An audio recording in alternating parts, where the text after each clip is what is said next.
салом арз мекунам хидмати шумо бинандагони арҷманд, мухлисон ва дилбохтагони футзал. имрӯз мо аз кохи олимп рақобати дастаҳои Истиқлол ва Хуҷандро пешниҳоди шумо мекунем ба таври мустақим ва инҷо баъди чанд лаҳзаи дигар хуб ин рақобат доир мешавад. Дастаи Истиқлол ҳоло дар ҷадвал пас аз ду бозӣ бо 4 имтиёз қарор дорад ва тими Хуҷанд бошад ҳамагӣ 3 имтиёз дораду халос. Дастаи Хуҷанд ёдовар мешавем ки дебютант аст дар суперлигаи мамлакат, ба хотире ки хуб қабл аз шурӯи ҳамин мавсим ин даста ташкил ёфт ва хуб ҳатто дар яке аз бозиҳои нахусти худ ба пирӯзӣ ҳам расид, ҳарчанд дар бозии даври дуюм шикаст хӯрд. Ва акнун имрӯз ин тим бозии навбатии худро, яъне бозии даври сеюми худро баргузор хоҳад кард. То ин бозӣ ду бозии дигар доир шуд байни дастаҳои Пойтахт ва Регар. Дастаи Регар Пойтахтро бо ҳисоби 2-3 шикаст дод ва Сипар бо Амонатбонк бозӣ кард ки бо ҳисоби 4-3 дастаи Амонатбонк бар тими Сипар дар он рақобат зафар ёфт. Чеҳраи асосии футзали тоҷик дар экранҳои мо шумо Фирӯзбек Муродов дарвозабони тими мунтахаби Тоҷикистон қарор дорад ва ҳоло акнун дастаҳо ҳам ба майдон меоянд. ва акнун суруди миллии ҷумҳурии Тоҷикистон садо хоҳад дод. баъд аз ин мо идома медиҳем гузориши худро.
суруди миллии ҷумҳурии Тоҷикистон низ садо дод ва акнун мо таваҷҷӯҳ мекунем дигарбора ба дастаҳо ва ба рафти рақобат. дастаи Хуҷанд дар бозии даври дуюм аз тими Сипар, яке аз дастаҳои пуртаҷрибатарин ва яке аз дастаҳои хуб пурқувваттарини суперлигаи Тоҷикистон шикаст хӯрд дар хонаи худ бо ҳисоби 0-16 ва Истиқлол бошад муқобили Саравшан бозии худро 2-2 ҷамъбаст карда буд. ва хуб агар ба бозиҳои даври аввал таваҷҷӯҳ кунем, Истиқлол пирӯз шуда буд дар рақобати даври якум ва дастаи Хуҷанд ҳам пирӯзӣ ба даст оварда буд. Истиқлол Сомонро бо ҳисоби 5-0 шикаст дод. дастаи Хуҷанд бошад бо ҳисоби 4-1 бар муқобили Пойтахт пирӯз гардид ва хуб бо ин ҳисоб дастаҳо 3 имтиёзии нахусти худро дар оғози мавсими нави Суперлига ба даст оварданд. ҳоло акнун тавре ки ишора кардам ман болотар, дастаи Истиқлол пас аз Соро Компания дар ҷои дуюм аст бо 4 имтиёз. дастаи Соро Компания дар ҷои аввал бо 6 хол қарор дорад ва дастаи Хуҷанд бошад дар зинаи шашум аст бо касби 3 имтиёз. барои Хуҷанд ҳамин хуб аст ки ҳоло дар оғози чемпионат тавониста ки имтиёз ба даст биёрад. ҳайати дастаи Истиқлол дар экранои мо шумо аст, дӯстони Арҷманд, ва таваҷҷӯҳ мекунем ба ҳайати ин тим. Рақами 13 Самариддин Шамсов, рақами 14 Рустам Ҳамидов, сарти шумораи 5 Насратшоҳ Исмоилов, рақами 12 Некрӯз Идиев ва рақами 17 Ҳикмат Исмоилов. Бозингарони ҳайати захиравӣ 22 Фирӯз Бекмуродов, 20 Ҳамид Ғуломӣ, 88 Муҳаммад Шарипов ва Александр Запирадзе, сармураббии дастаи Истиқлол. ҳайати тими Хуҷанд Исматҷон Усмонов, рақами 1, рақами 22 Вамба Лемар, Назаров Ҳикматҷон, рақами 77, рақами 66 Ҷаҳонгир Кенҷаев ва рақами 5 Шорух Қобилбеков. Дар ҳайати эҳтиётӣ рақами 99 Зафарҷон Баротов, рақами 14 Раҳмоналӣ Шарипов, рақами 11 Нурмуҳаммад Неъматҷонзода, таҳти шумораи 7 Мақсудҷон Алиев, Авлиев аниқтараш, таҳти шумораи 10 Далерҷон Хуҷахонов, рақами 4 Нурулло Мирзоев, таҳти шумораи 8 Мирзонодир Шокиров ва рақами 20 Абубакр Суфиҷонов. Умед Мирзораҳимов, сармураббии дастаи Хуҷанд.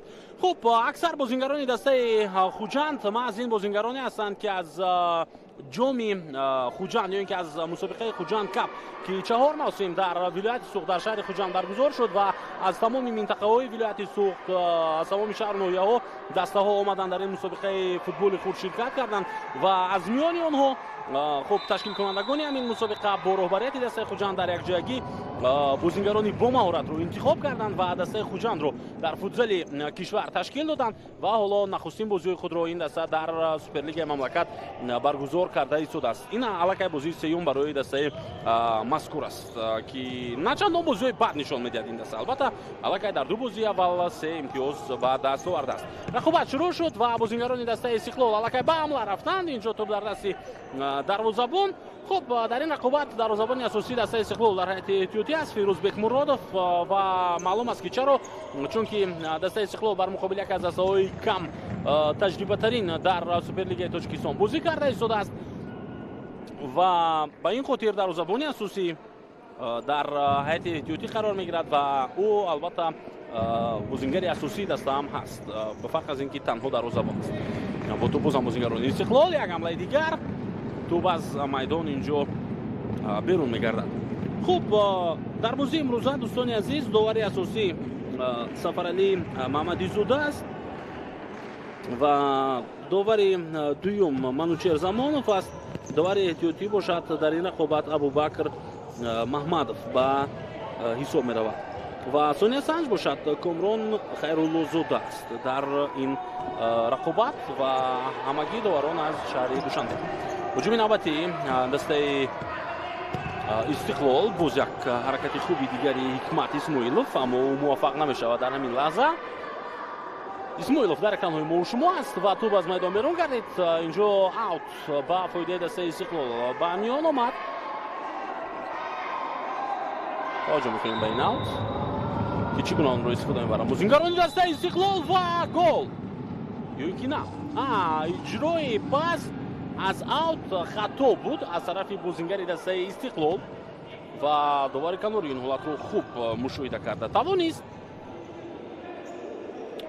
ва гол бекор шуд. бубинед, ту вақте ки ҳоло пои бозингар ба он нарасида буд, ҳаракат карда лакай аз хат берун шуд, аниқтараш дохили майдон шуд. ба ин хотир довар ин голро ҳисоб накард ва аутро ба фоидаи дастаи Хуҷанд дар ҳамон вазъият таъин кард. иштибоҳи навбатӣ дар иҷрои Исмоилов. хуб, ӯ мехост пас бидиҳад, паси дуруст, бехато, дақиқ.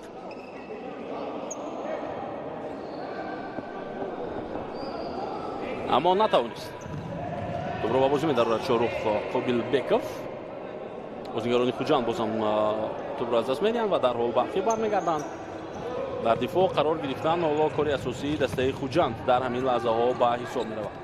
умуман Хуҷанд медонад ки бар муқобили Истиқлол бозӣ карда истодааст, бар муқобили яке аз дастаҳои хуби мамлакат ва бозӣ кардан бар муқобили дастаи Истиқлол кори саҳлу содаву осон нест. ба ин хотир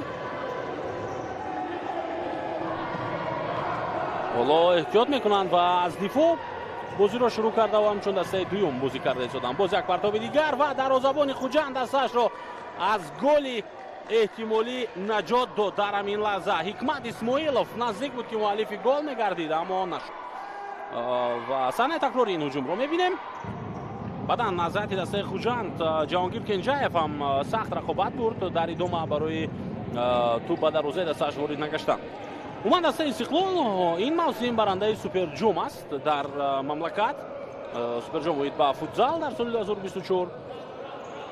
امیدوار میشویم که دسته سورو کمپانیا رو با حساب 4-3 دسته استقلال شکست داد و بازی برای به دست آوردن سوپر جام این بازی بود که آغاز بخش موسم نو در مملکت گردید. حالا چی شد؟ حالا بازیگران استقلال این دفعه نهایت به زدن گل دست یافتند. بله و اکنون حساب 1-0 به فایده آنها است. حکمت اسماعیلوف نهایت گل زد و دسته خود را به پیش برد.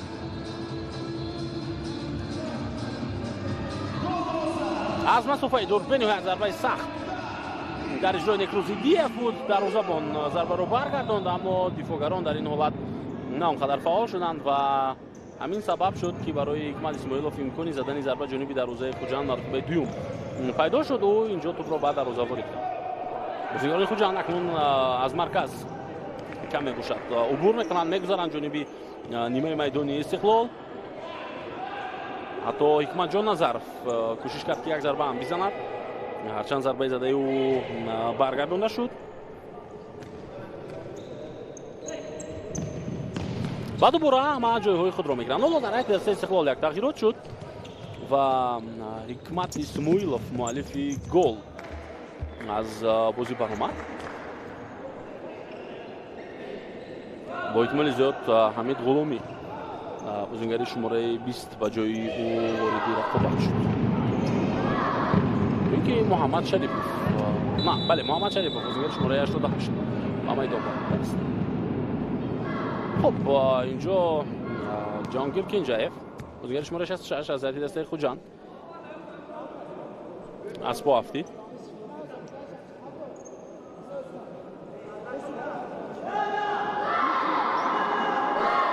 بالا اکنون باز یک وضعیت استانداردی دیگر به فایده بازیگران استقلال. ایدیف در نزد توپ قرار دارد. حالت مشکل برای خوجند در دقیقه 4 ملکه میتوانند گل دوم رو این دسته سر داده باشد.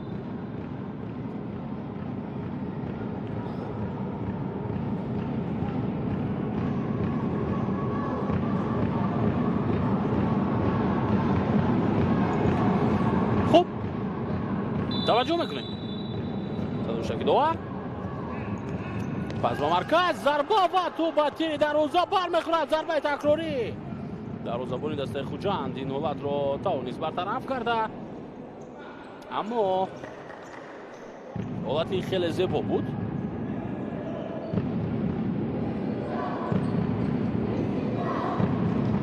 و از یک طرف مشکل برای دروازه‌بان. اگر میگونه خط دفاع و عموما بازیگرانی که در حیات خوجند بازی دارند و در دفاع هستند میگونه اجازه زدن ضربه دادن بگیرن با بازیگران استقلال حتما گل دوم رو ما به زودی خواهیم دید به خاطر که دروازه‌بان دسته خوجند اسمت جان عثمانوف نمیتواند همه ضربه ها رو برگرداند. البته او تلاش‌های خود را میکند. بعض اوقات رقابت هم تلاش کرده شده است لیکن برگرداندن همه ضربه ها این غیر امکان است. حالا ضربه دروازه‌بان ادامه هجومی دسته استقلال برطرف می شود و دادرجان خوجخانوف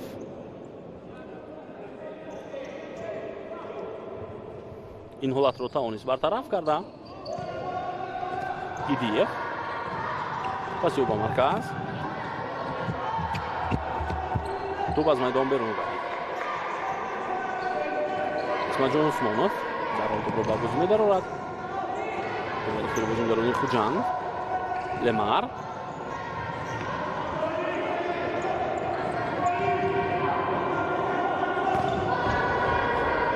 اوت با فایده استقلال.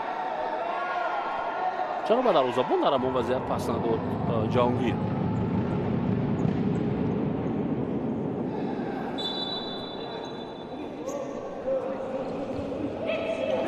محمد شریپов پاسی و باقی از اوت اینجا پاس داد.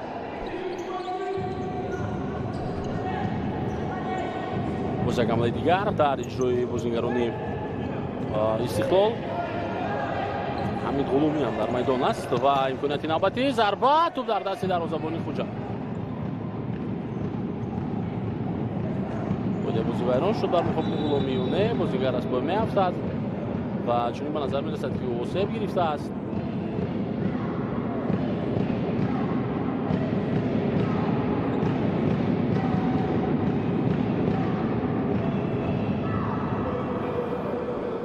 این یک برخوردی خیلی دردآور هم بود برای بازیگری دسته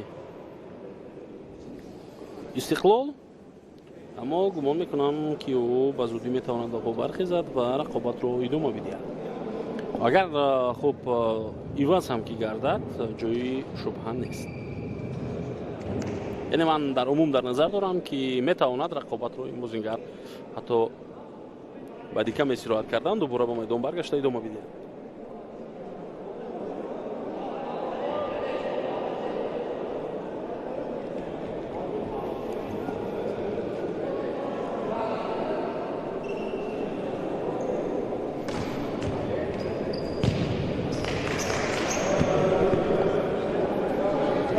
ثمره شمس رو دیدیم در زمان دسته استقلال رو که تمرین میکرد، بدن خود رو گرم میکرد.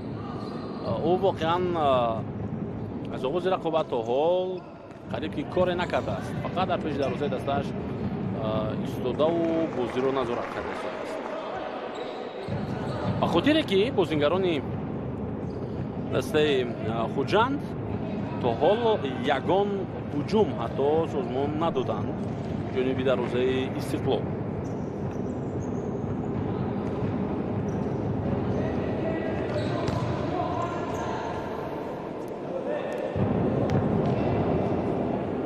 میلان وقتی برگرداند و دوباره خودی او توپ قرار دارد و یک حمله دیگر در اجرای بازیگران استقلال بود.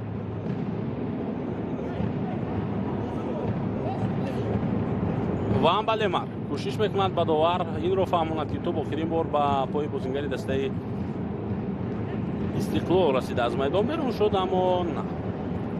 اشتباهی که داور اشاره کرد حالا ضربه کنجی به فایده دسته استقلال است.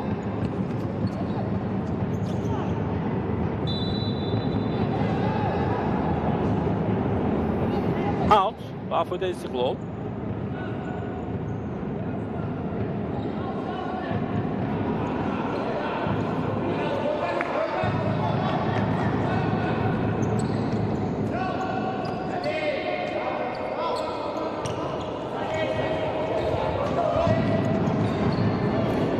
دیگری دسته استقلال ضربه جانبی دروازه، توپ از دروازه خوجان دورتر می رود. اینجا محمد شریپov خواست گل بزند اما موفق نشد.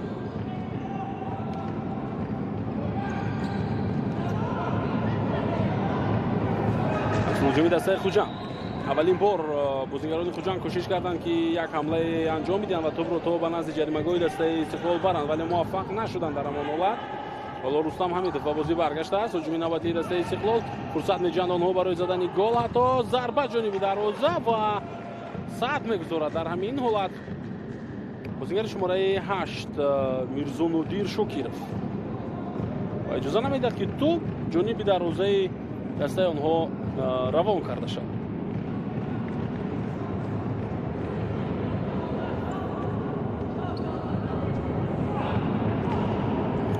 پس نوبتی او رو می‌بینیم. امکانیت برای رستم، حالا شریپov پسی او با پشت پای اما موفق نمی‌گردد و همزمان یک ضربه کنجی دیگر هم دسته استقلال در این حالت کار می‌کند. خود شریپov اومده است که از کنج میدان توپ رو به بازی درآورد. پس به داخل جریمه‌گاه این دفعه به مرکز ساشا اسماعیلov برتابی او فرصت برای زدن ضربه اما موفق نشد بازیگر دسته استقلال. اکنون خوجان ثبوتو در اجرای پاس دلیرجان خوجاخانov اشتباه.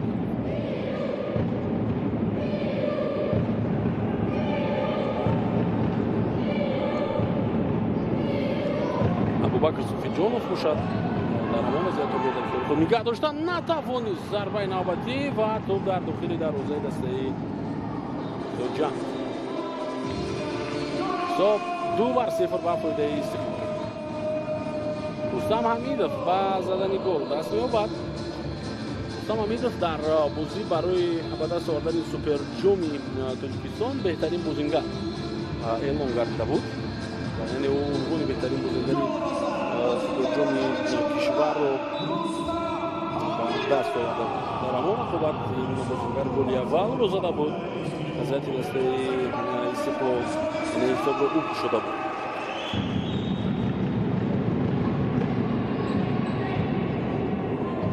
дар он бозӣ дар дақиқаи якум ба задани гол даст ёфта буд бозингари Масъуд. бозам бозигарони Истиқлол бо тӯб қарор доранд. аллакай ба майдон баргаштааст хуб бозигари шумораи 20 Ҳамид Ғуломӣ ва голи сеюми дастаи Истиқлол дар дақиқаи 8-уми рақобат. бозигарони дастаи Истиқлол яке аз мудоиёни асосии Суперлигаи Тоҷикистон ҳастанд.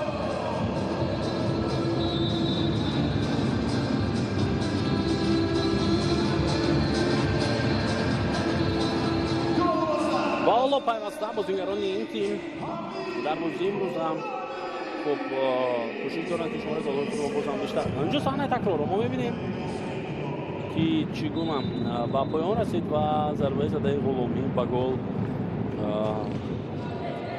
анҷом ёфт.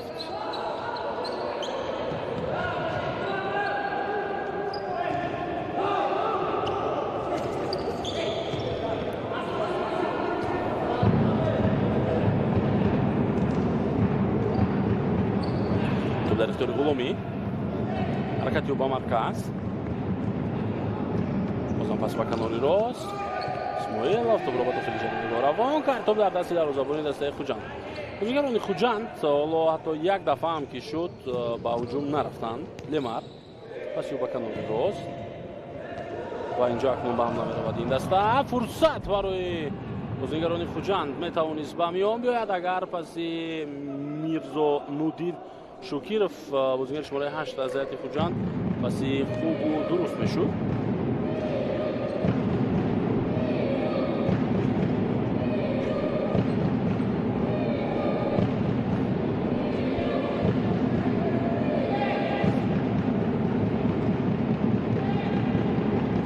ҳуҷуми навбатии дастаи Истиқлол ва ҳам ба Лемар тобро зада аз майдон берун мекунад. дар ҳоле ки Муҳаммад Шарипов кӯшиши задани зарбаро дошт, умуман кӯшиши тӯбро дар ихтиёри худ нигоҳ доштанро дошт.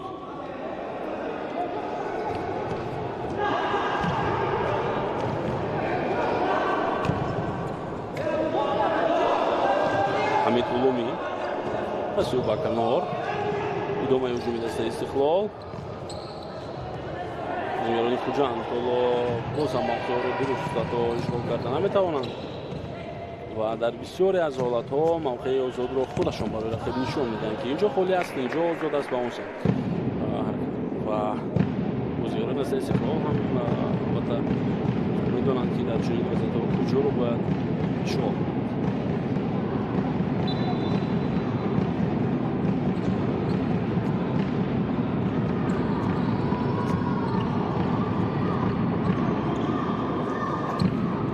боз як ҳамлаи дигари дастаи Истиқлол қариб буд ки Ҳикмат Исмоилов аз пой меафтид. муаллифи голи аввал дар бозии имрӯза, аммо баъдан хост ҳуҷумро идома медиҳад. Ҳамид Ғуломӣ паси ӯ ҷониби Ҳикмат Исмоилов яке аз беҳтарин фурсатҳои худро аз даст дод. ҳоло муборизаро идома медиҳад барои дигар бора тӯбро ба ихтиёри худ баргардонидан, аммо муваффақ намешавад.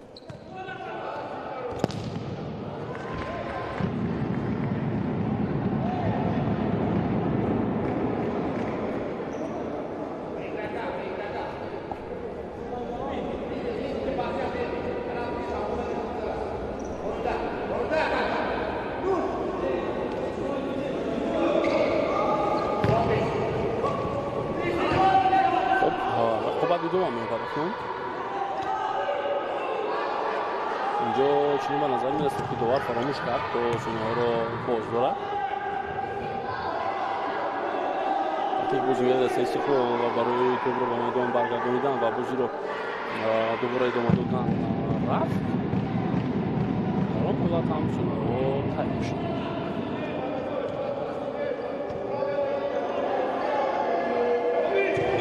бо тӯб бозан бозингерон дастаи Истиқлол Самариддин Шамсов паси ба канор Ҳамид Ғуломӣ Шамсов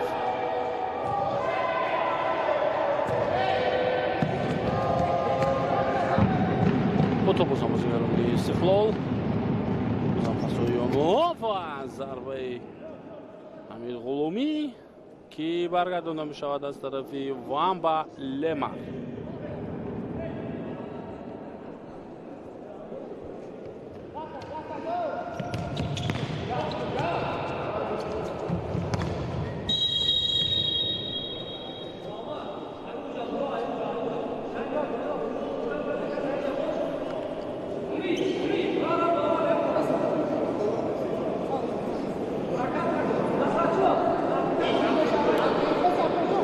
Коли вайрон шуд инҷо бар муқобили бозингари Истиқлол ва зарбаи ҷаримаи таъин гарди ҷониби дарвозаи Хуҷанд.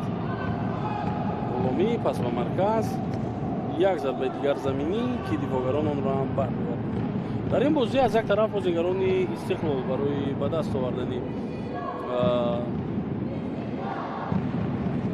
се имтиёз мубориза баранд, аз тарафи дигар чун рақиб нисбатан заифтар ҳаст бештар метавонад болои камбудиҳои худ кор кунад. ҳисоб акнун 4-1 мешавад, 4-0 мешавад. мазарат мехоҳам ман аз дастаи Истиқлол ва мизони ин аст ки Хуҷанд гол назада 4-1 гуфта истодам. 4-0 дар ҳақиқат ва ин ҳанӯз қисми якум аст.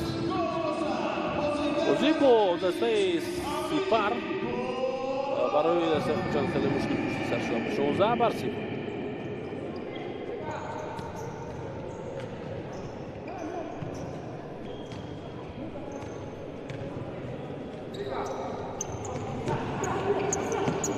агар дар мавриди бохтҳо бигӯям, барои дастаи Хуҷанд ба бохт дучор шудан ягон фоҷиаи бузург нест ҳамин ҳоло, чунки ин тим дастаи навкор аст, дебютант аст ва аввалин бозии худро дар умум дар мусобиқаи касбӣ доир карда истодааст. аввалин ҳамлаи хуб, аввалин ҳамлаи хавфнок ва зарбаи задаи Шокировро мо дидем. бо эҳтимоли зиёд инҷо зарбаи кунҷӣ ҳатто ба миён омад барои бозингарони Хуҷанд. ин нахустин зарбаи кунҷии бозингарони Хуҷанд аст дар ҳамин бозӣ. боз як зарбаи дигар ва фурсат аз даст меравад. баъди 4 гол гӯё ки бозингарони Хуҷанд бедор шуда бошанд. Лемар паси ӯ бозам ба дохили ҷаримагоҳ. акнун ба мавқеҳои худ бояд дарҳол баргарданд бозингарони тими Хуҷанд. Шокиров ва Мақсудҷон Авлиев фишор меоранд барои гирифтани тӯб, онҳо муваффақ намегарданд. Идиев ба канор Шарипов қариб буд дар иҷрои пасу иштибоҳ мекард. иштибоҳ кард, вале қариб буд бозингари дастаи Хуҷанд тӯбро ба ихтиёри худ медаровард. дар ҳамин ҳолат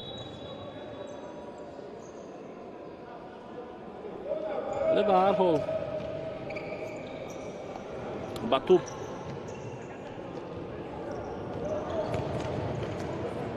расида натавонист. дар ҳамон вазъият бозингари дастаи Хуҷанд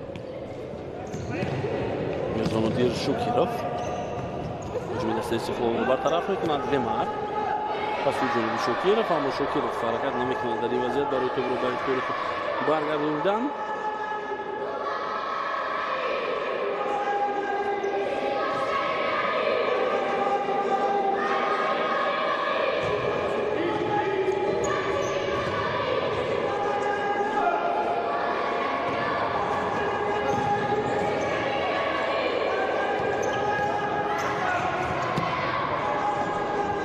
ҳуҷуми навбатии дастаи Хуҷанд имконият ҳаст барои Ҷаҳонгир Кинҷаев, аммо Самариддин Шамсов дарвозабони тими Истиқлол ба пеш омад ва ин вазъиятро тавонист бартараф кунад.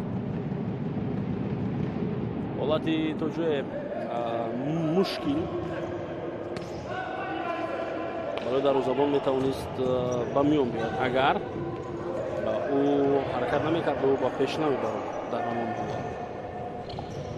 боз як кӯшиши дигари бозингарони Хуҷанд. در خیلی خوب نگه داشته توانستن بازیگران این دسته در همین وضعیت و ضربه خیلی هم خوب جانبی دروازه استقلال. ثمرالدین شمس این ضربه رو برمیگرداند و امبالی مر ضربه اجرا کرد در همین حالت. اکنون استقلال دوباره به هجوم میگذارد، یعنی بازیگران دسته خوجند کم کم به بازی وارد شده ایستادند و آنها هم بازی خود رو کوشش کرده ایستادند که نشان بدهند.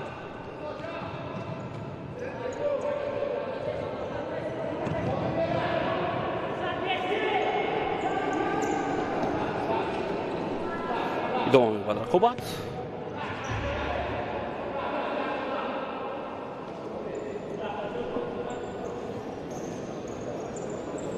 باز هم توپ از میدان بیرون می‌گردد.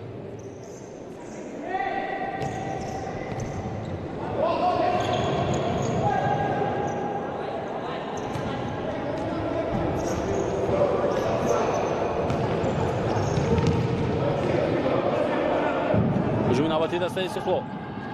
ضربه جانبی دروازه و توپ از پهلوی آن از میدان بیرون می‌گردد.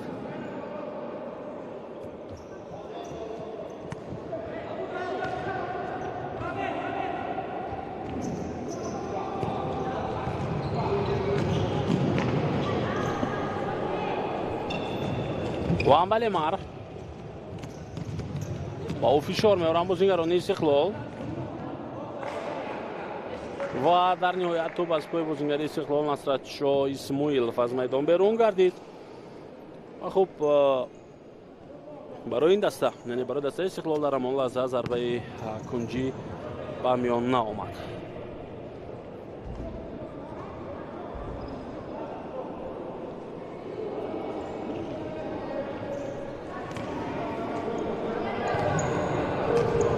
ادامه رقابت و ادامه هجوم های دسته استقلال رو ما مشاهده میکنیم. البته از دقیقه 12 به این طرف بازیگران خوجند هم دو سه دفعه کوشش کردند که در حمله قرار بگیرند و حتی یک ضربه و امبالی مر رو ما دیدیم که از جانب دروازه‌بان برگردانده شد و والله اوت باز هم به نفعی و نفعی دسته استقلال در همون هجومی دسته خوجند. توپ از میدان بیرون می شود. بعدی رسیدش به پای میرزانودیر شوکیروف. آخرین بار رسیده از میدان بیرون شد و اینجا ضربه خوب اوت دوباره از جانب بازیگران دسته استقلال به بازی آورده می شود. هجوم نوبتی استقلال دسته خیلی آرام بازی دارند. از یک طرف خوجند آرام است به خاطر که این دسته می‌داند نسبت به رقیب خود ضعیف‌تر هم هست. از طرف دیگر استقلال ضعیف‌تر بازی دارد، آرام بازی دارد به خاطر می‌داند که نسبت به رقیب خود قوی‌تر است و خود در این بازی شانس بیشتری پیروز شدن را دارد و از آن استفاده خواهد کرد. یک ضربه خوب اسماعیلوف رو برگرداند دروازه‌بان اسمت جان عثمانوف از هیئت خوجند و اجازه نداد که توپ به دروازه او مرتبه پنجم دروازه وارد گردد. حمله نوبتی دسته استقلال پرتاب به داخل جریمه‌گاه. ترتیب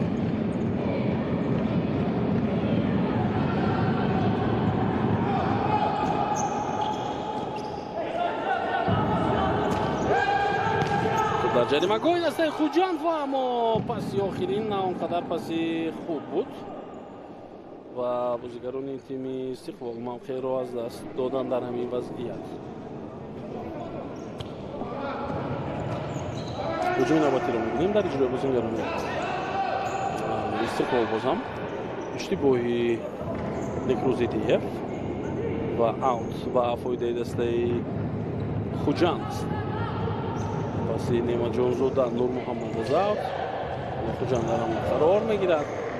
نکروزیتیف توپ را برگرداند به اختیار بازیگران استقلال ولی تنها با واسطه اوت.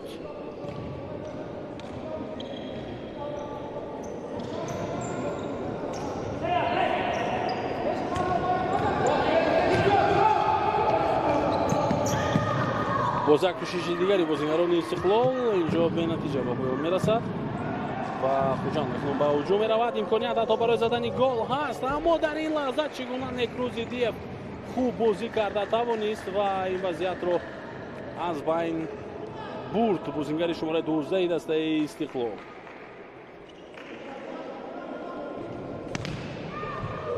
имконияти бисёр хуби бозингарони Хуҷанд ва тӯб аз дарвоза дуртар меравад баъди зарбаи Ҷаҳонгир Кенҷаев.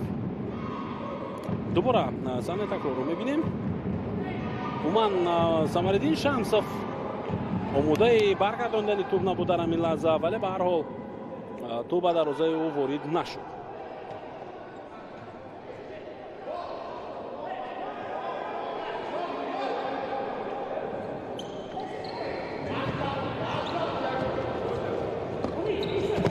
ҳуҷуми дигари Истиқлол тӯб аз тарафи Шоҳрух Қобилбеков аз майдон берун карда мешавад ва акнун зарбаи кунҷӣ ба фоидаи Истиқлол. пас ба марказ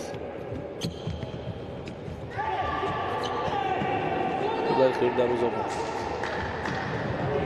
дар бозии имрӯза дарвозабони дастаи Хуҷанд нисбати дигарон бозии хубтар дорад. чаро бозии хуби ӯ ба чашм мерасад? чунки ҳуҷумҳои дастаи Истиқлол хеле зиёд аст ва бозингарони Хуҷанд иҷоза медиҳанд барои Истиқлол ки ҳамлаи зиёд анҷом бидиҳад. ҳоло боз як зарбаи дигар аз тарафи дарвозабон баргардонда мешавад, аз тарафи Исматҷон Усмонов.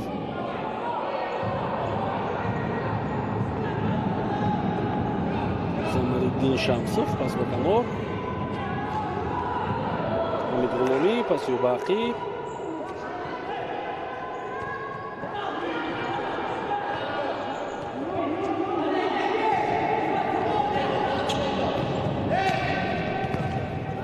имконият барои бозингарони Истиқлол пайдо нашудани вазъият, вале акнун фурсат аст барои задани зарба ҷониби дарвоза ва голи панҷум.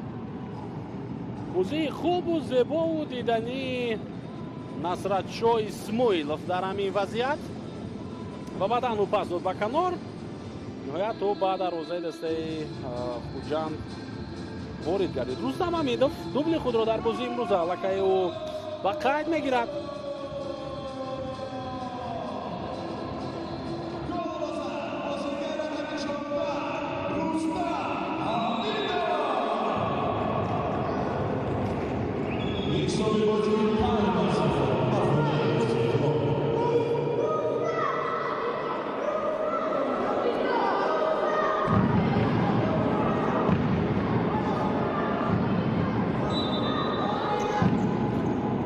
тӯб аз алба боз дароварда шуд ва боз ҳаминҷо аут ба фоидаи дастаи Хуҷанд аст. на, зарбаи кунҷӣ аст ин дафъа. хуб, бозингарони Хуҷанд ҳоло барои ҳадди ақал задани як гол кор карда истоданд. аут. Ҳамид Ғуломӣ тӯбро ин дафъа зада аз майдон берун мекунад ва ҳоло акнун аут.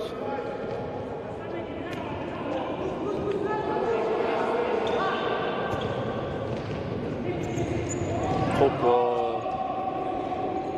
буд дар ҳамон вазъият ва инҷо як ҳуҷуми дигари дастаи Хуҷанд бозам қатъ мешавад. лаҳзаҳои охир дар қисми якум умуман бозингарони Хуҷанд барои задани як гол хеле сахт кӯшиш карда истоданд то ҳадди тавони худ, аммо ҳоло ба задани як гол ҳам муваффақ шуданд. дар чунин вазъият бар муқобили Истиқлол каме мушкил аст. зарбаи дарвозабон хеле сахт, аммо аз паҳлӯи дарвозаи дастаи Хуҷанд мегузарад. зарбаи задаи Самариддин Шамсов. на, мазарат мехоҳам, ҳоло Фирӯз Бекмуродов аст дар дарвозаи дастаи Истиқлол. дарвозабони асосии даста ба майдон омад ва ӯ дар бозии имрӯза имкон дорад ки муаллифи гол гардад, ҳатто на як гол, балки якчанд гол бо зарбаҳои хубе ки аз масофаҳои дур анҷом медиҳад ин дарвозабон.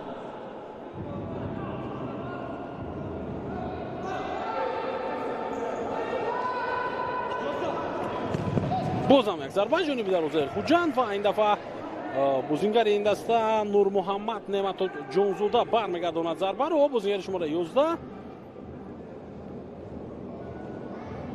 бубинед чӣ гуна зарба иҷро гардид аз тарафи Насратшоҳ Исмоилов баъди паси анҷом додаи Фирӯз Бекмуродов. зарбаи навбатӣ дар аввалин расиш.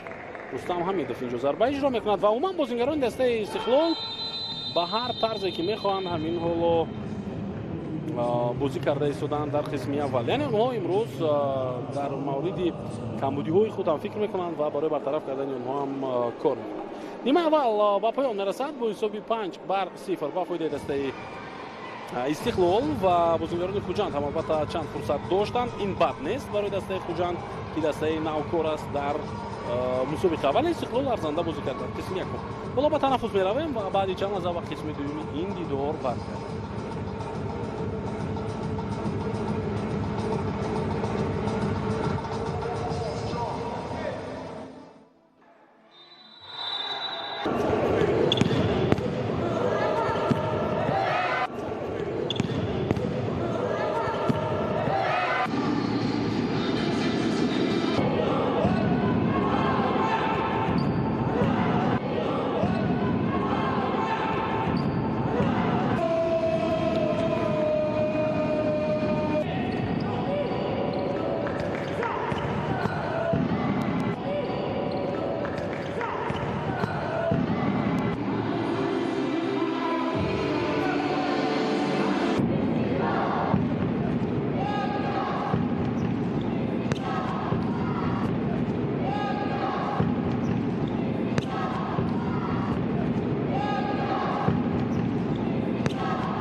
دوستان ارجمند، گزارش مستقیم ما ادامه می‌یابد و پس از قسم اول حساب 5-0 با فایده دسته استقلال است. از آغاز بازی اگر بگیریم دسته استقلال البته که معلوم بود که در همین بازی نامزد برای به دست آوردن پیروزی است و پیوسته هجوم‌های خود را سازمان میداد.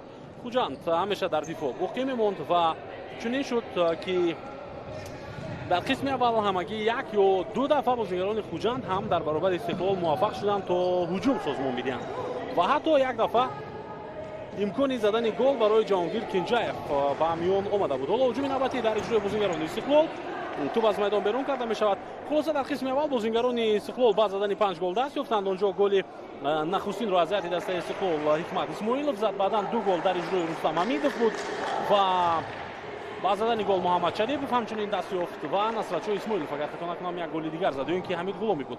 خلاصه با حساب 5-0 نیمه اول به پایان رسید. از این دیده حساب کلانتر احتمال داشت که به قید گرفته شود به خاطر که پیوسته بازیگران استقلال در هجوم بودند، پیوسته بازیگران استقلال در نیمه میدانی دسته خوجند بازی میکردند و دروازه‌بان دسته خوجند در قسم اول تا یک اندازه بازی خوب هم کرد و چندین ضربه ها رو برگردان، هرچند 5 توپ به دروازه خود سر داد.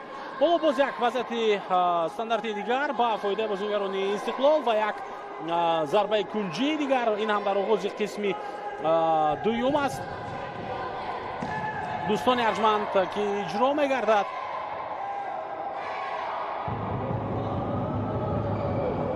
در قسم اول در لحظه های اخیر ازایت ذخیره‌ای دسته استقلال فیروزبек مرادов دروازه‌بان تیم منتخب تاجیکستان هم به میدان آمد و طول چند دقیقه او در میدان بود و بازی کرد. هرچند از اول او خوب در حالت احتیاطی بود و تنها رفتی بازی رو از کرسی ها تماشا میکرد. هجوم نوبتی دسته خوجند تا آخر مبارزه را ادامه می‌دهد. در این لحظه بازیگر شماره 20 ابوبکر صوفی جانов اما خب یکم نفهمی حالا بین بازیگران با میان میاد در این لحظه برای برطرف شد وضعیت و دروازه‌بانی دسته استقلال صمدالدین شمسов کنترل با بازی می‌کند. دوم بازی را در حد دسته استقلال در قسم یکم صمدالدین شمسов، رستم حمیدوف، نصرت‌شاه اسماعیلوف، نیکروزیدیف و حکمت اسماعیلوف شروع کرده بودند. در حد احتیاطی باشد فیروزبek مرادov و حمید غلامی و محمد شریفov بودند که بازی می‌کردند. بعدم با میدان آمدند البته و بازی هم کردند. اکنون هجوم نوبتی دسته استقلال، پس با مرکز در اجرای نصرت‌شاه اسماعیلوف اما خب برطرف شد اون وضعیت. باز یک هجوم دیگر دسته استقلال و در این وضعیت وام با لیمار از دسته خوجند موفق شد که سد گذارد و این حالت رو برطرف کند. اسمت جان عثمانوف، وام با لیمار، حکمت جان نظرов، جهانگیر کنجاєв، شاروخ قابلبekov این بازیگرانی هستند که خب در هیئت دسته خوجند بازی رو شروع کرده بودند. حالا امکانیت برای زدن ضربه و ولی این ضربه به این اندازه خوب در اجرای بازیگران دسته خوجند اما صمدالدین شمسов دروازه‌بان استقلال برمیگرداند این ضربه رو و بازیگران خوجند در قسم دوم کم کشوتر، آزادتر و با جرأت‌تر بازی دارند. دلیرجان خوجاخانوف ضربه زد در همان وضعیت. پس به مرکز امکانیت برای لیمار، ضربه نوبتی رستم حمیدوف، پس باقی شریفov، رستم حمیدوف، لیمار دوباره به اختیاری همدستهای خود برمیگرداند. اشتباهی او در اجرای پاس نصرت‌شاه اسماعیلوف پس داد به کنار و حمله نوبتی دسته استقلال ادامه می‌یابد. باز یک ضربه دیگر اما توپ از میدان بیرون می‌گردد و رستم حمیدوف در این حالت موفق نمی‌شود در زدن خب گل، هرچند یک به یک با دروازه‌بانی دسته خوجند برآمده بود. اینجا با احتمال زیاد توپ به پای دروازه‌بان هم رسیده است. بله ضربه کنجی است نصرت‌شاه اسماعیلوف، پس او حمیدوف، پس به مرکز ضربه نوبتی در اجرای رستم حمیدوف و دروازه‌بان دسته خوجند این ضربه را هم برمیگرداند. من همین بازی رو که حالا در قسم دوم در اجرای دروازه‌بان خوجند می‌بینید و عیناً می‌گوید در نیمه اول هم ضربه ها رو برگرداند اما از اون سبب که ضربه ها از حد زیاد بودند 5 تا یوم بعد دروازه خوجند وارد شد. یعنی بازیگران استقلال با زدن 5 گل دست یافته. هجوم نوبتی استقلال و ضربه کنجی با فایده این دسته به میان میآید. لمر بازم توپ رو زده از میدان بیرون میکند. اگر بازی گذشته دسته خوجند را ما به خاطر بیاریم، اونجا دسته مذکور با حساب 16-0 در خانه خود شکست خورده بود از دسته سپر و البته یکی از دسته‌های قوی چمپیونات مملکت یعنی سوپرلیگ تاجیکستان محض دسته سپر است و بر مقابل دبیوتانت بر مقابل دسته نوکور این دسته خوجند توانست آنجا با حساب 16-0 پیروزی به دست بیاورد. حالا باشد گل ششم بازیگران دسته استقلال اینجا با قید میتونه شود نکروز ایدیه و زدن گل دست می‌یابد و او حساب رو تغییر می‌دهد. اکنون 6-0. محمد شریفوف نه بلکه در این حالت ایدیه خود مؤلف گل شد. بازیگر شماره 12. صحنه تکرار رو می‌بینیم.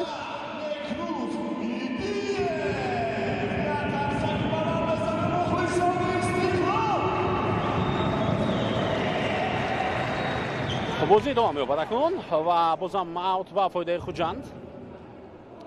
خب امسال در سوپرلیگ مملکت 9 دسته شرکت کرده ایستادند. دسته‌های سورو کمپانیا، استقلال، سراشان، سپر، امانتبانک، خوجند، رگار، سومون و پایتخت و دسته سورو کمپانیا پس از 2 دور با 2 پیروزی در جای اول است با 6 امتیاز. استقلال باشد 4 امتیاز دارد. استراشان همچنین 4 امتیاز.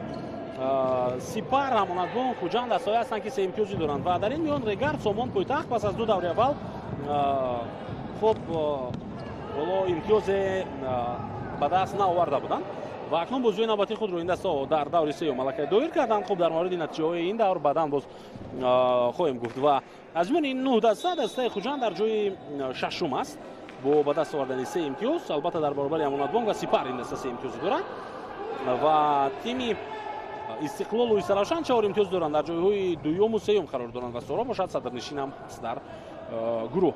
یعنی حالا اگر استقلال پیروز شود در بازی امروزه پس این تیم با دوری خوب با جای اول میبرد با کسب 7 امتیاز به خاطر که در این دور دسته سورو کمپانیا بازی نخواهد کرد، یعنی بدون رقیب باقی مانده است این دسته و البته که هر دور یک دسته هست که بازی نمیکنه به خاطر که در چمپیونات 9 دسته است ولی 8 جفت میشوند در هر دور 4 جفت میشوند در اخترش 8 دسته و در هر دور بازی خود رو برگزار میکنند.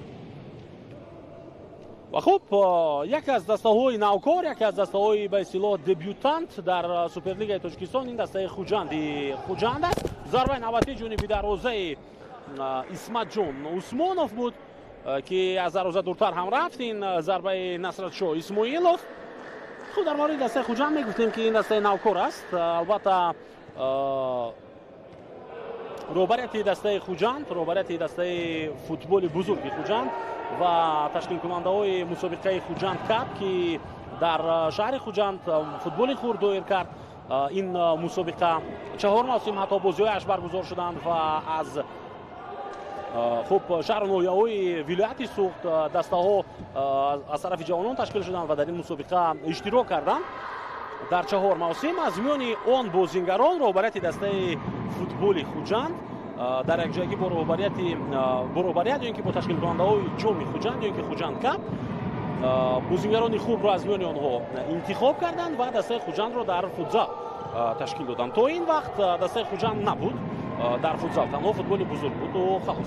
و اولین موسم تجربه می‌اندازد این دسته در دور اول امتیاز به دست آوردن و با حساب 4-1 پیروز شدن. این علاقه خود یک نتیجه خوب هم هست ولی حالا بر مقابل دسته‌های قوی سوپرلیگ تاجیکستان که دسته بازی کرده شده است ما می‌بینیم تا کدام اندازه سطح این دسته هست و تا کجا آنها قدرت دارن برای در ادامه موسم بازی کردن.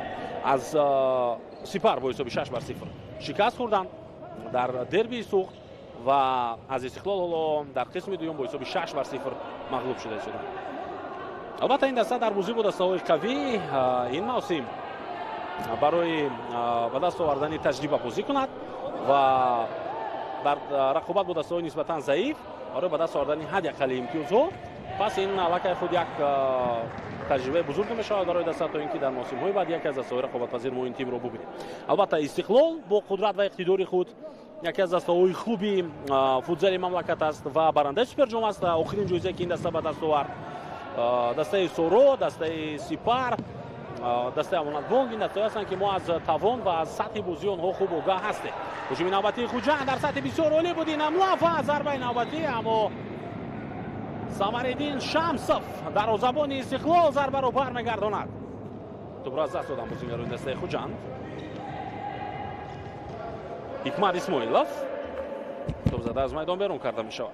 хуб, мо сатҳи дастаҳои пурқуввати мамлакатро дар Суперлигаи Тоҷикистон хуб медонем, вале дастаҳое ки нисбатан заиф ҳастанд, дастаҳое ки нав ташкил шуданд, вақт лозим доранд ва аз тарафи дигар тарзи дурусти пешбурди кор то ин ки таҷриба бигиранд ва рафти бозиҳои Суперлига бозам ҷолибтар шавад. инҷо қоидаи бозӣ вайрон мешавад бар муқобили Ҳамид Ғулумӣ, бозигари шумораи 20 аз ҳайати дастаи Истиқлол. дар қисми аввал ӯ якаме ҳатто осеб гирифта буд. инҷо бар муқобили ӯ қоидаи бозиро Шоҳрух Қобилбеков вайрон мекунад. баъз ба Рустам Ҳамидов, Асадшоҳ Исмоилов, паси ӯ ба Ҳикмат Исмоилов. паси Ҳикмат бозам ба канори рост. Асадшоҳ мавқеъ гирифт барои задани зарба, аммо муваффақ нашуд бозигари тими мунтахаби Тоҷикистон ва дастаи Истиқлол дар ихтиёри дарвозабони Хуҷанд. ҳуҷуми навбатии дастаи Хуҷандро мебинем. фурсат меҷӯяд инҷо барои задани зарба Мирзонодир Шокиров, аммо зарбаи худро иҷро карда натавонист ба хотире ки бозигари дастаи Истиқлол муқобили ӯ истодагарӣ кард ва тӯб аз майдон баъдан берун шуд. пас ба дарвозабон Исматҷон Усмонов. дарвозабони дастаи Хуҷанд инҷо паси хубе ҳам иҷро кард ба қисмати майдони Истиқлол ва боз як аути дигар ба фоидаи дастаи Хуҷанд. пас аз 6-0 гаштани изол бозигарони Истиқлол яккаме суръати бозии худро пастар карданд ва ин аз як тараф барои Хуҷанд ҳоло имкон дода истодааст ки кам ҳам ки бошад ба ҳуҷум гузарад. Лемар паси ӯ ба Шоҳрух Қобилбеков. якдигарро дарк накарданд Ҷаҳонгир Кенҷаев ва Шоҳрух Қобилбеков ва паси Шоҳрух Қобилбеков аз майдон берун шуд.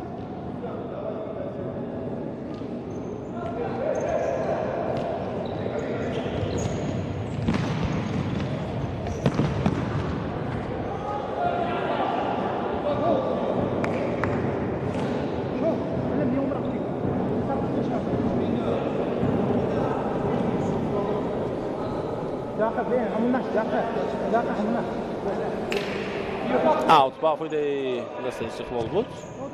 Мекрузидиев пас буд ба Асадшоҳ Исмоилов. дар ҳайати дастаи Истиқлол як қатор аз бозингарони тими мунтахаб ҳастанд. ҳуҷуми навбатии дастаи Истиқлолро мебинем ва инҷо Насратшоҳ каме иштибоҳ кард, махсусан Муҳаммад Шарипов. хуб, Фирӯзбек Муродов ки дарвозабони асосӣ аст ва Насратшоҳ Исмоилов яке аз бозигарони хуби мунтахаби мо аст. инҷо садаи шакидор баланд мешавад. қоидаи бозиро Идиев фикр мекунам вайрон ҳам кард бар муқобили бозигари шумораи 5 аз ҳайати дастаи Хуҷанд Шоҳрух Қобилбеков.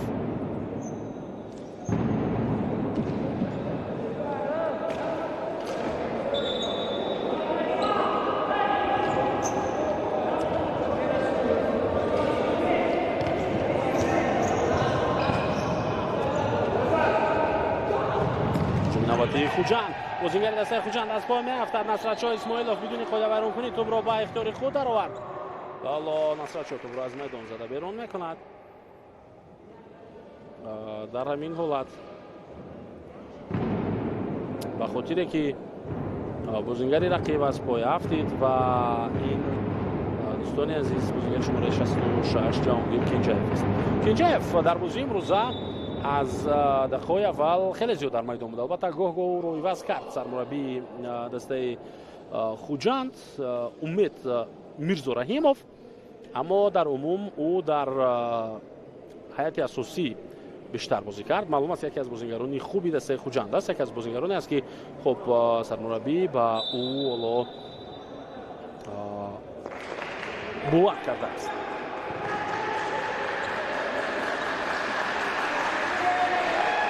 Айси бозигари асосӣ даста.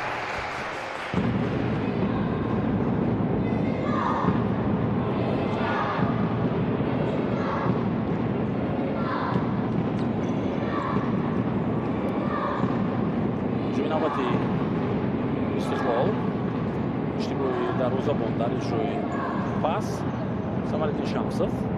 бозии имрӯза шонси хуби бозӣ кардан барои Самариддин Шамсов ҳам пеш омад. боз як зарбаи дигар, ин дафъа Шоҳрух Қобилбеков зарбаро иҷро кард, аммо зарбаи задаи ӯ аз дарвоза баландтар рафт. ба хотире ки дар бозиҳои муҳим, дар бозиҳои мушкил бар муқобили дастаҳои қавӣ Фирӯз Бекмуродов албатта дарвозабони асосии дастаи Истиқлол хоҳад. боз як ҳамлаи дигар Рустам паси ӯ зарбаи заминӣ ва ту дар дасти дарвозабон. акнун ҳуҷуми ҷавобии дастаи Хуҷандро мебинем. Насратшоҳ Исмоилов бисёр хуб инҷо коркар кард, тӯбро баъди қабул кардан ва тавонист ки ин ҳуҷуми дастаи Хуҷандро бартараф кунад. рақобат дар маркази майдон. бозигарони дастаи Хуҷанд баъди оне ки дар қисми аввал 5 гол ба дарвозаи худ сар доданд, нимаи дуюмро як каме озодтар оғоз карданд. онҳо фаҳмиданд ки аллакай дар сурати хуб бозӣ накардан ва шояд ҳатто хуб бозӣ кардан ҳам шикаст хоҳанд хӯрд. аммо барои ин ки ба натиҷае бирасанд, шояд зарбае ҷониби дарвозаи рақиб иҷро карда бошанд, шояд голе зада бошанд, бояд ки бештар кушода бозӣ кунанд ва талош кунанд ки зиёдтар ба ҳамла бираванд. инҷо бошад қоидаи бозиро Мирзонодир Шокиров вайрон кард дар ҳамин ҳолат.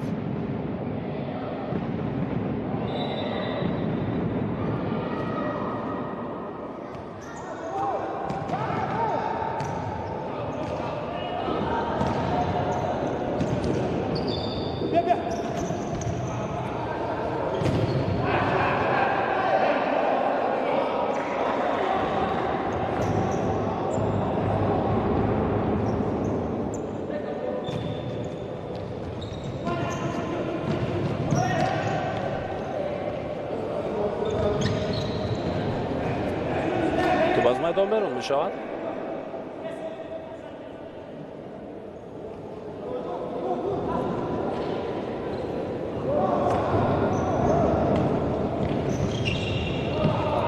ҷинобати дастаи Истиқлол бозам бенатиҷа буд. ба аут ба фоидаи дастаи Хуҷанд.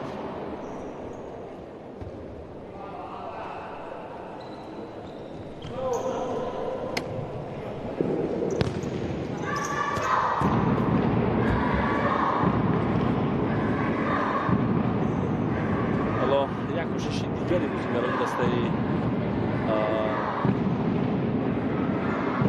Хуҷанд бозам бенатиҷа буд.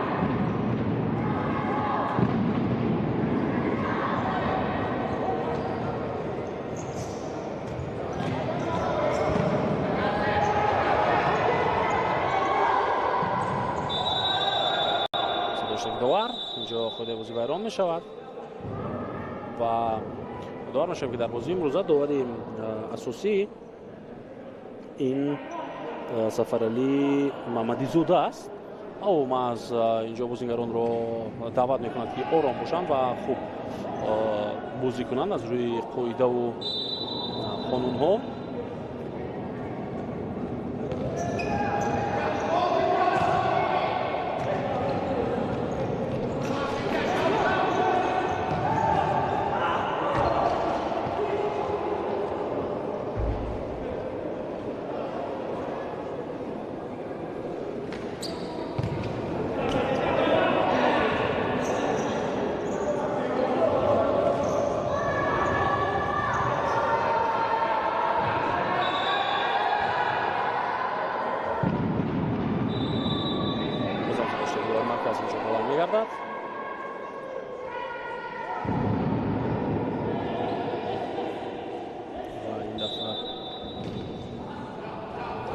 Podevo giocare un po' di Neymar adesso.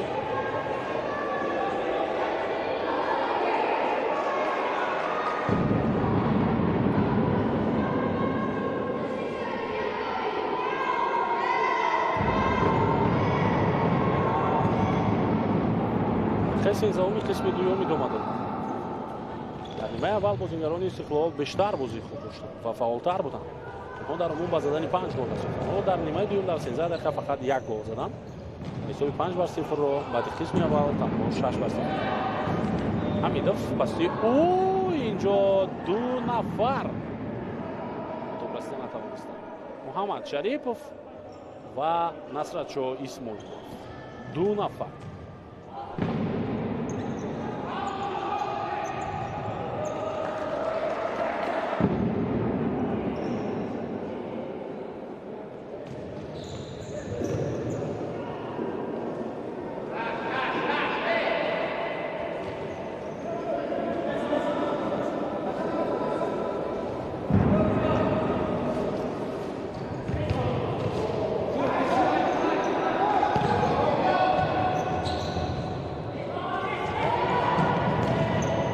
Rozabonil se istiqlol Samarqand Shams ikinci o bu albatta bu durtar kart az darozai xud u dar ekan mo'shu solo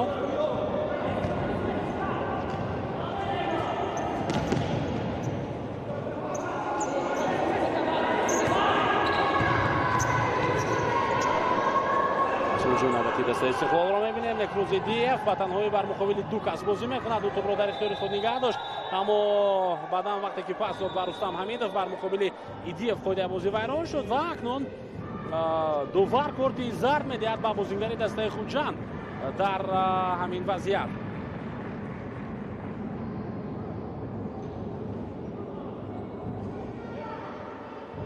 با وضعیت استانداردی اینجا نورالله میرزویف کورتی ضرب گرفت. صحنه تکرار رو ما می‌بینیم.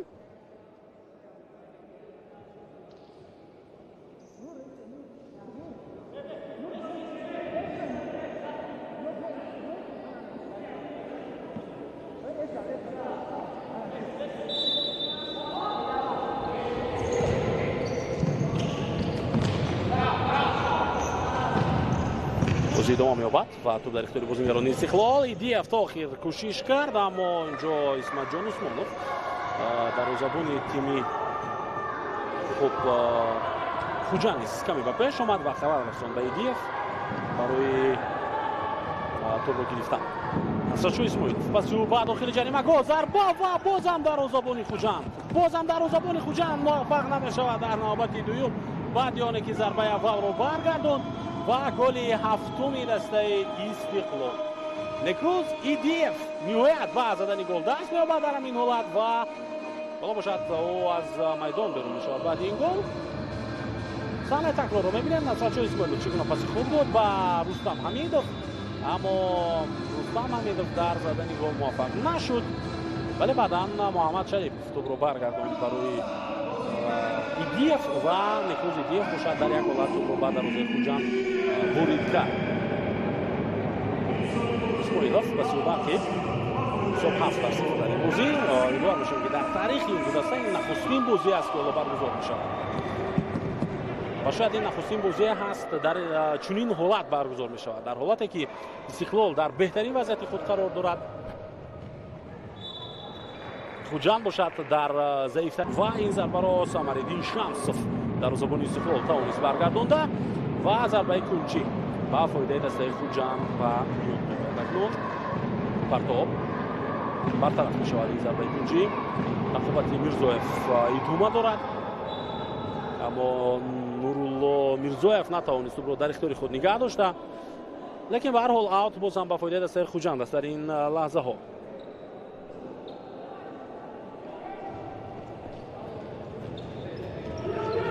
توپ باز در آورده می شود.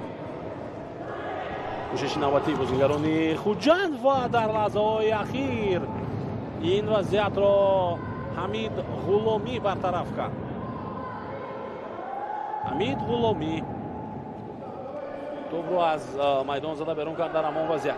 دروازه‌بان خوجند ضربه او و حالت خیلی هم مشکل برای سامرالدین شمسov بعد رسش توپ با مقصود جان نولیف، ولی به هر حال دروازه‌بان استقلال اون وضعیت رو برطرف کرد و حمله جوابی دسته استقلال رو می‌بینیم که به نتیجه به پایان میرسد.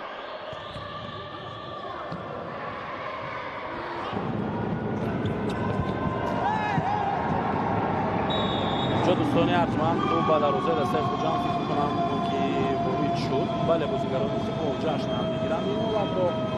این حکمت اسماعیلov بود که با زدن گل در همین وضع دست یافت.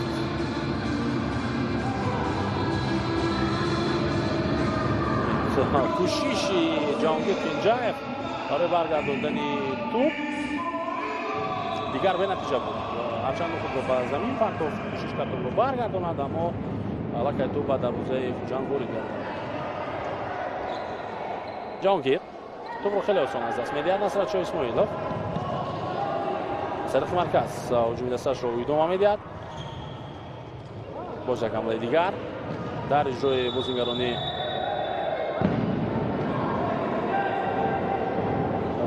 Хуҷанд буд ва дар марказ қоидаи бозӣ вайрон гардид аз тарафи ғуломӣ. Нурулло Мирзоев тӯбро ба бозӣ даровард. ван ба Лемар, паси ӯ ба Нурулло. Лемар каме сарусима мешавад ва инҷо таваккал намекунад то ин ки ба дарвозабон пас бидиҳад. кӯшиши Ҷаҳонгир барои гирифтани тӯб муваффақ шуд. Ҷаҳонгир Кинҷаев дар ин лаҳза, аммо баъдан паси ӯ хато буд. Лемар рақобат бо Насратшоҳ Исмоилов. бозингарони Истиқлол тӯбро дубора ба ихтиёри худ бармегардонанд. Самариддин Шамсов акнун ба бозӣ ҳамроҳ мешавад дар забони Истиқлол. паси ӯро мебинем ҷониби Муҳаммад Шарипов. 5 нафара дар бозӣ ҳастанд бозингарони Истиқлол. як имконияти дигар ғуломӣ мавқеъро аз даст дод, чунки дарвозабони Хуҷанд хуб ҳаракат кард ва тавонист тӯбро бигирад. иштибоҳи навбатӣ дар пас иҷро кардан аз ҷониби ван ба Лемар.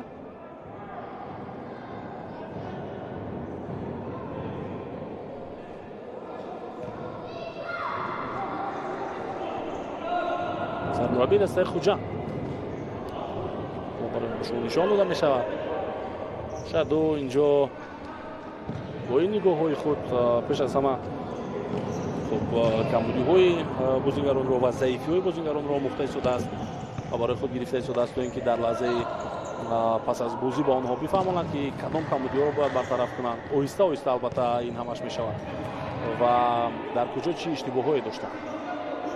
вале дастаи Истиқлол ки ҳоло дар ин бозӣ пешсаф аст, фақат дар фикри задани боз ҳам голҳои баъдӣ ва ҳисоби бозиро бузургтар кардан аст. ҳуҷуми навбатии Истиқлол боз як паси дигар ба дохили ҷаримагоҳ. Лемар бо тӯб. дар ин ҳолат фиреб дода наметавонад бозигари дастаи Истиқлолро. Насратшоҳ Исмоиловро. Самариддин Шамсов пас ба Рустам Ҳамидов. тӯба дар дохили ҷаримагоҳи дастаи Хуҷанд ва Насратшоҳ мавқеъро аз даст дод ва тӯбро дар умум аз даст дод. Лемар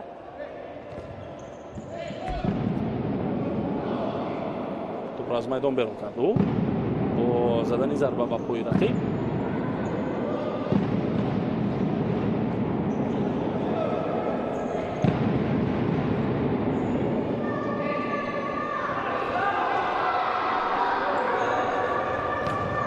Исмоилов пас дод ба канор.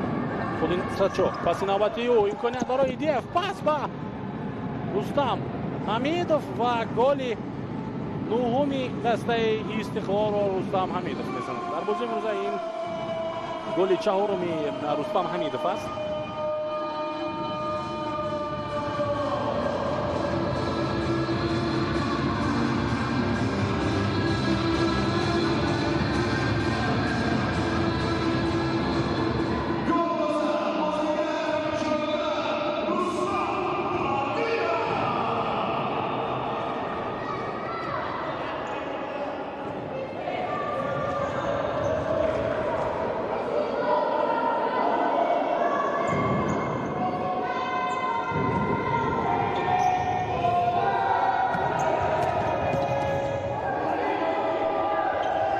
бозӣ давом меёбад. дақиқаи 19 қисми дуюм идома дорад. боз ҳам бозингарони Истиқлол дар ҳуҷум. Идиев бубинед чӣ гуна мубориза мебарад дар ин ҳолат. ӯ медонад ки даста бо ҳисоби 9-0 пирӯз шуда истодааст, аммо то охир то назди хат барои нигаҳ доштани тӯб бо суръати баланд ҳаракати худро идома медиҳад ва ниҳоят метавонад ки тӯбро дар ихтиёри худ нигоҳ дорад. пас ба дохили ҷаримагоҳи Хуҷанд ва Рустам Ҳамидов дар ин лаҳза ба тӯб расида натавонист ва фурсатро ӯ аз даст дод.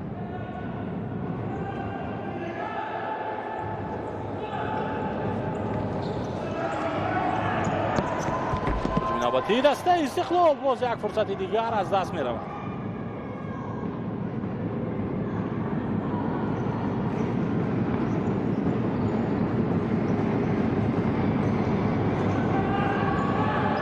рақобат дар маркази майдон тур дар ихтиёри бозингарони Истиқлол. медонед дӯстони азиз, акнун баъди ин пирӯзӣ дастаи Истиқлол ба зинаи аввал мебарояд дар ҷадвал. боз як зарбаи дигари Нимрӯзӣ Диев, аммо зарбаи задаи ӯ аз дарвоза дуртар меравад. имрӯз дар доираи даври сеюми Суперлигаи Тоҷикистон бозӣ байни дастаҳои Пойтахт ва Регар доир гардид ва онҷо Регар бо ҳисоби 2-3 дар сафар пирӯзӣ ба даст овард. бозии дуюм байни Сипар ва Амонатбонк шуд ки Амонатбонк бо ҳисоби 4-3 дастаи Сипарро мағлуб кард ва ҳоло бозии дастаҳои Истиқлолу Хуҷанд ин бозии ҷуфти сеюми даври сеюм аст ки доир гашта истодааст ва хуб як бозии дигар байни дастаҳои Сомону Истаравшан ҳаст дар даври мазкур ки албатта ин бозиам аллакай дуир шуд. ҳуҷуми навбатии Хуҷанд хуб аз майдон берун карда мешавад ва лаҳзаҳои охири бозии дастаҳои Истиқлолу Хуҷанд фаро мерасад. бартараф гардид ин вазъият. бозингари Хуҷанд аз пои ҳафтид. аксул ҳуҷуми навбатӣ дар иҷрои бозингарони Истиқлол. Ҳикмат Исмоилов ба танҳоӣ дар рақобат бо 3 нафар идома медиҳад рақобатро ва садаи хуштаки довар баланд мешавад. дӯстони азиз, бозӣ байни дастаҳои Истиқлол ва Хуҷанд ба поён мерасад бо ҳисоби 9-0 ва пас аз ин дидор дастаи Истиқлол бо касби 7 имтиёз ба ҷои якум мебарояд дар гурӯҳ ва Хуҷанд бо 3 имтиёзе ки дар даври аввал ба даст оварда буд яке аз дастаҳои кам имтиёз дар ҷадвал боқӣ мемонад. ва мо инҷо гузориши мустақими хешро ба анҷом мерасонем. табрик мекунем ин ғалабаро ба дастаи Истиқлол ва ба кулли мухлисони ин тим ва ташаккур ки ин рақобатро бо мо якҷо тамошо кардед. Иномиддин Аҳмадзод бо ҷамъи ҳамкорони техникиам дар хидмати шумо будем. то дидорҳои дигар муваффақ бошед. хайр.